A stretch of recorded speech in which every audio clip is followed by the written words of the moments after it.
Hello guys, itong shell na to ay tinatawag namin dito na cable.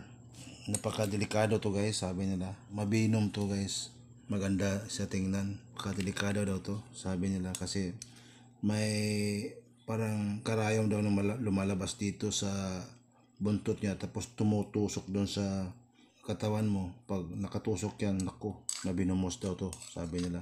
Pero wala pa namang balita dito sa amin. Pero mas maganda yung maiwasan natin. Shell na nakita ko doon sa dagat. Hindi to, okay lang to. Okay, bugata ang tawag nito. Tapos ito, hindi ko alam kung anong pangalan nito. Tsaka din ito, parang may sungay. Tsaka, tapos ito, hindi ko alam to pangalan nito. Basta shell din to.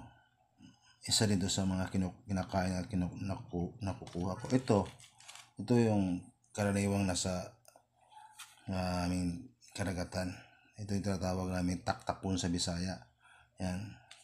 Ito din, taktakon.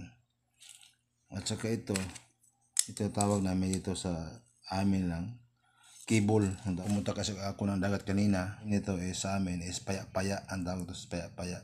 Masarap to guys. Ito din, paya-paya. Dalawa lang. Isang klase ng chi or sense.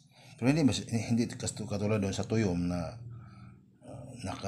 pag mahawakan mo ng konti, didikit talaga yung tinik niya sa kamay mo.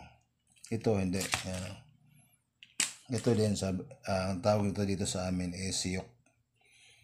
Ito matalas din, matulis din ang tinik niya. Pero pag idiin mo, matitinik ka talaga. Pero hindi katulad talaga doon sa siyok din to. Siyok.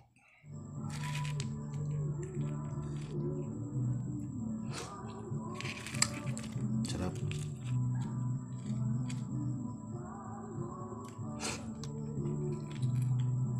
Sa dagat kayo na guys, ang dami ko naubos ito.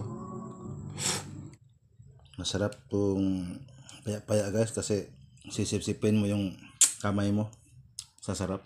Siyok, ang laki-laki ng laman, oh. Parang dila ng pusa, oh. Sige guys, maraming salamat po sa iyong panonood. God bless to all.